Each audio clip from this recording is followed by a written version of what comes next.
안녕하세요. 안녕하세요. 안녕하세요. 오늘도 돌아왔습니다. 나는 잘 와, 지내요.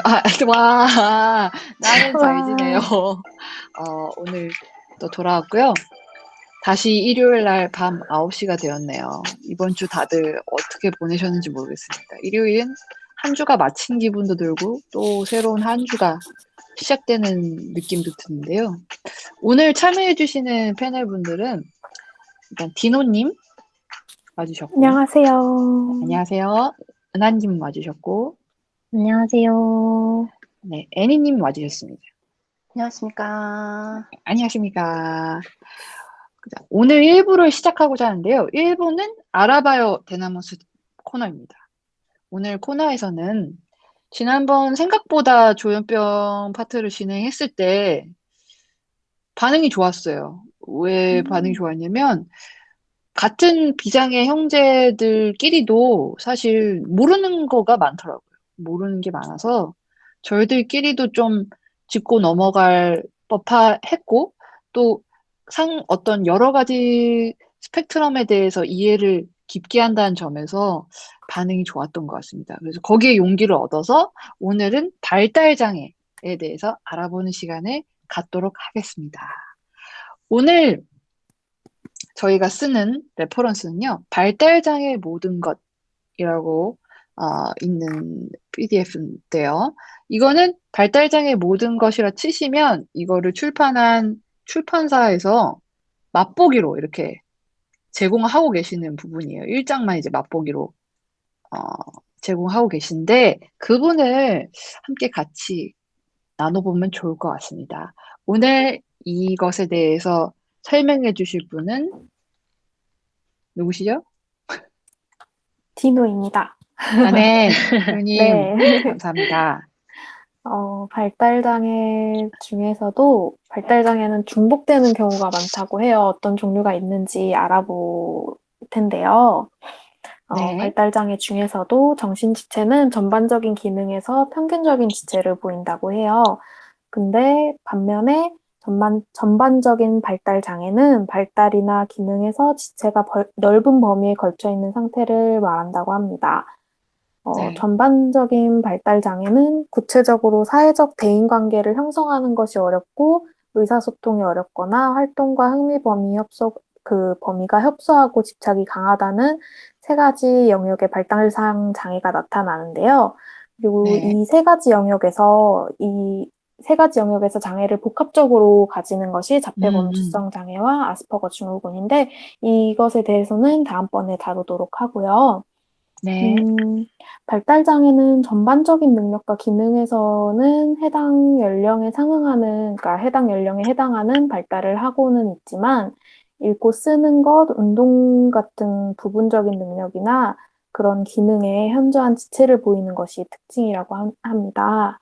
네, 주의적 결핍 과잉 행동 장애 ADHD라고 하죠. 이것도 특이적 발달 장애에 포함된다고 하네요.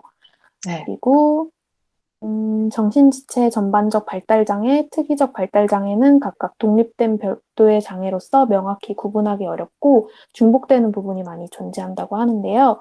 밑에 네, 사진으로 보면 전반적 발달장애, 정신지체, 특이적 발달장애 이렇게 세 가지로 나눠서 그 어떤 식으로 구분이 되는지 그 이미지로 볼 수 있고요. 네, 발달장애는 근본적으로 뇌에 문제가 있는 장애이기 때문에 치료를 할 수 없다고 네, 정의가 내려져 있습니다. 네, 네. 몇 개의 영역에 걸쳐서 발달상 장애이지만 그 장애는 평생 지속되는 거고요. 그렇기 때문에 뭐 병이 낫는다 이러는 것처럼 발달 장애가 낫는다라고 말을 할 수 없다고 할 수 있고요. 그쵸. 낫다라는 건 그쵸. 여기서 이제 완치를 의미하는 거죠. 이제 네, 있고, 있다 없고, 이런 개념이 아니라는 뜻인 네네, 거죠. 그렇죠. 네, 이런 개념이 네, 아니라 완치가 될 수 없다라고 얘기하고 있고, 네, 근데 대신에 ADHD 같은 경우는 약물 치료를 통해서 어느 정도 그 증상을 완화시킬 수는 있다고 하니까 이 부분에 네, 대해서 고민이시라면 일단 병원과 상담을 해보시는 게 좋을 것 같습니다. 그리고 아무리 발달 장애가 있다고 해도 성장과 발달의 가능성을 물론 가지고 있기 때문에 적절한 네, 환경에서 치료와 교육을 받으면 성장하고 발달되는 발달의 발전을 시켜나갈 수 있으니까요. 이 부분에 대해서는 너무 절망적으로 생각하지 않으셔도 좋게 될 것 같고요. 네, 현재 우리나라는 장애인 등에 대한 특수교육법이라는 법률을 제정하여서 발달 장애인을 위한 지원에 적극적으로 힘쓰고 있으니까 이 부분에 대해서 알아보시는 것도 좋을 것 같습니다.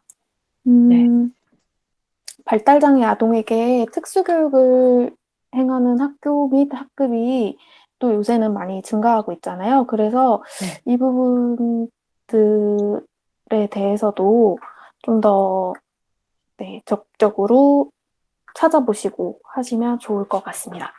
저희 비장애 형제들 중에서도 특수교육을 전공하시려는 분들이 참 많잖아요. 그렇죠? 네, 그쵸. 그렇죠. 네, 네, 네. 그러니까 여기에 대한 관심이 계속 커져야 되고 또 커질 것 같습니다. 다행히. 예. 네. 그리고 3번.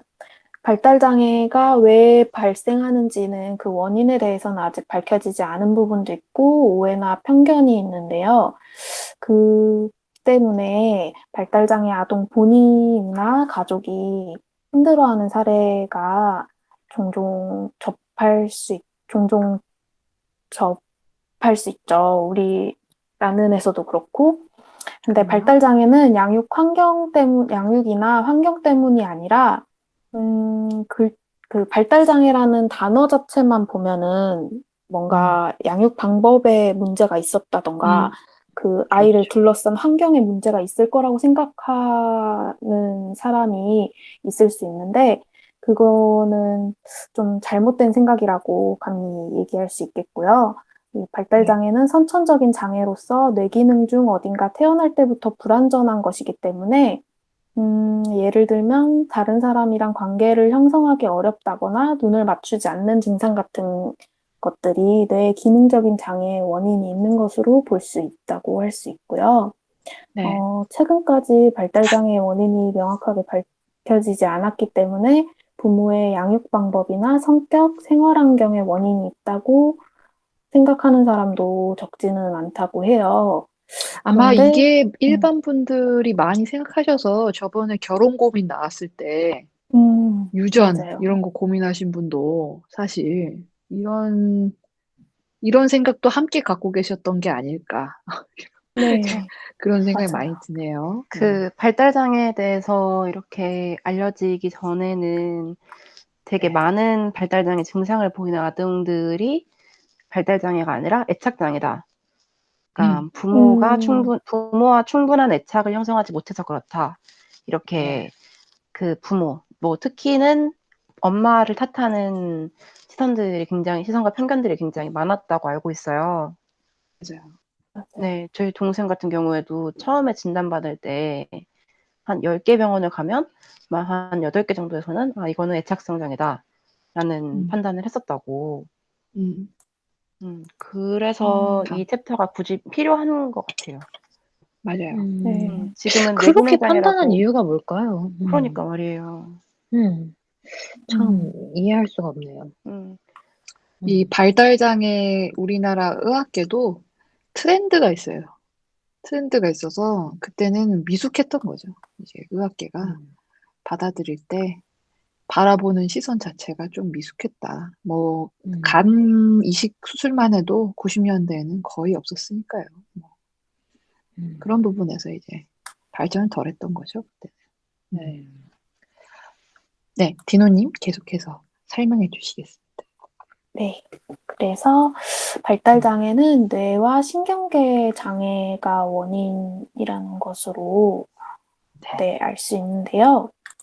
자료 밑으로 내려가면 네, 발달장애 원인에 대해서는 아까 말씀드렸지만 아직까지도 밝혀지지 않은 부분이 많은데 네, 그래도 그중에서도 뇌 전두엽, 간내 이런 소마, 해마, 네, 편도체 등의 활동과 관계가 있는 것으로 네, 알려져 네, 있고요. 네.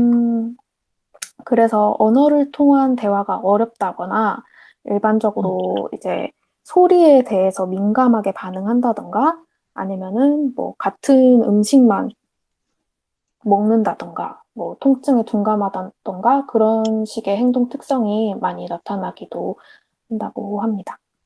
네. 그리고 여기 봤을 때는, 그러니까 소리에 민감하다는 얘기가 나와 있네요.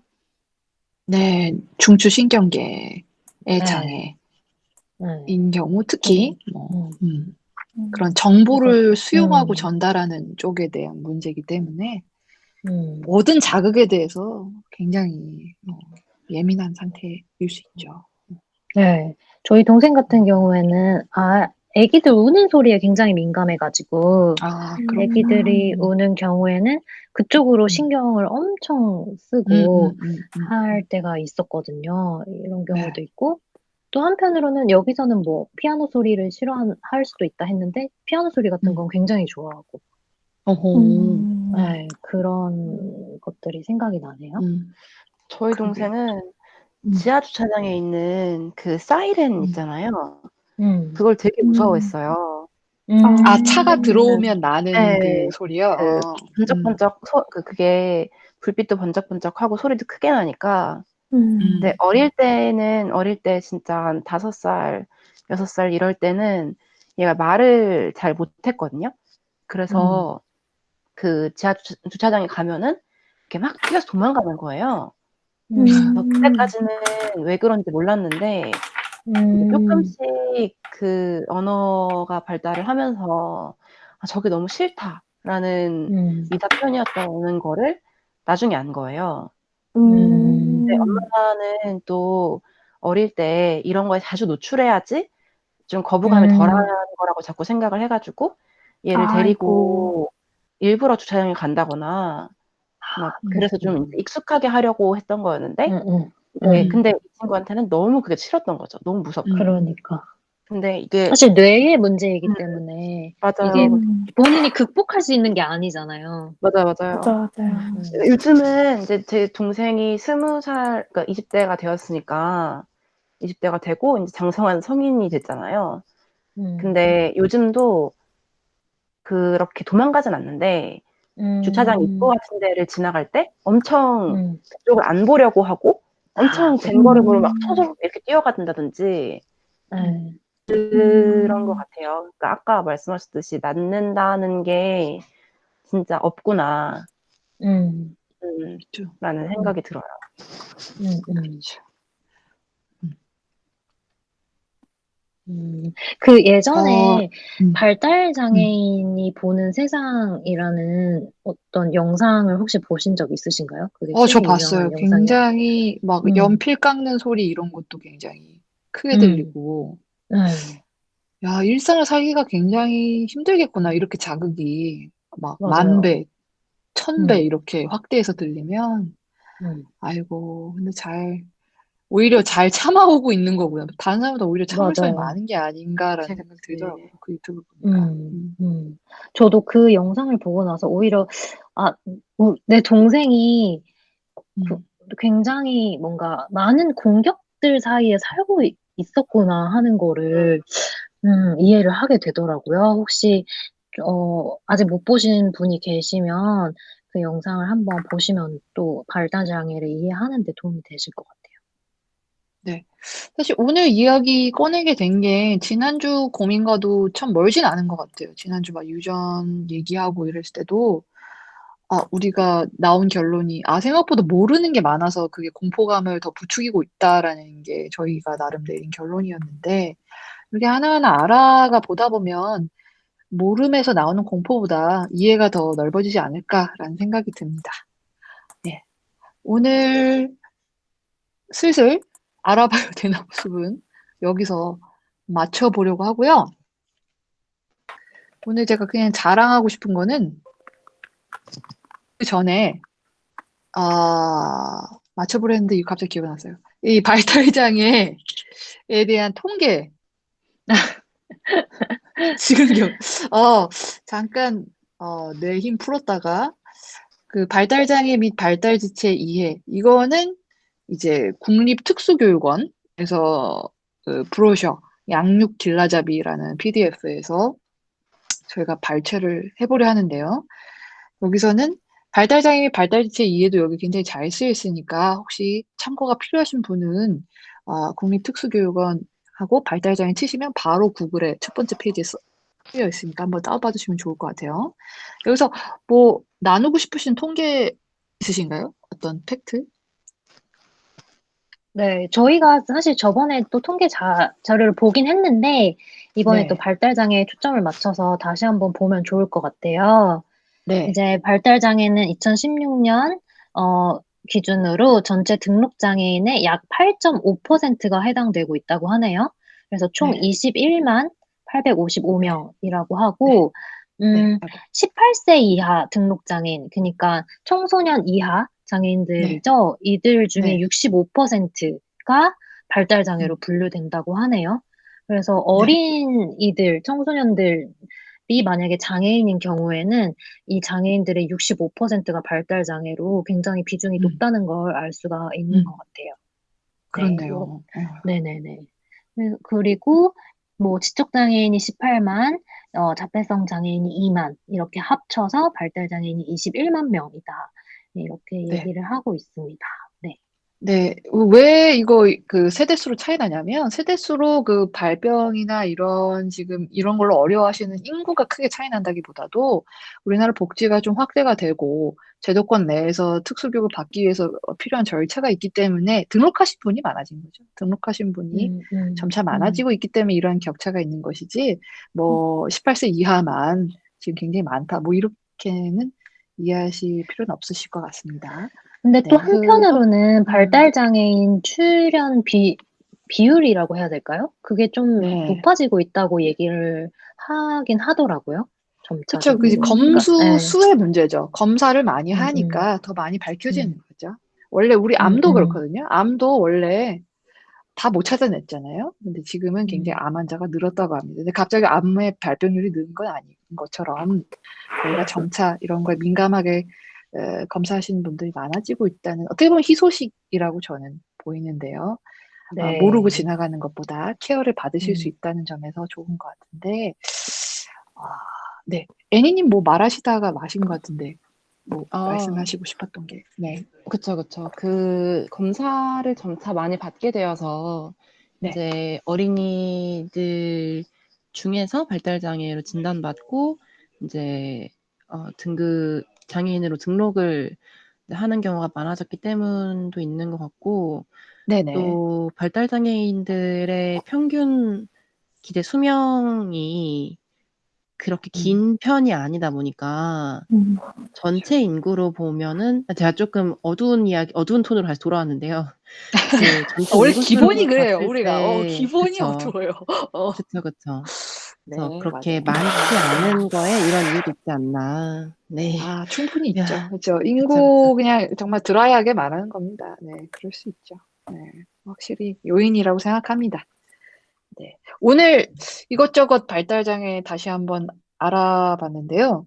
저는 개인적으로 이렇게 다시 한번 알아보게 되니까 좀 좋았던 것 같습니다. 그리고 이렇게 비장애 형제들끼리 만나는 모임이지만 서로 참 내 형제가 겪고 있는 것과 다른 스펙트럼에 대한 이해는 일반인과 똑같은 경우가 많거든요.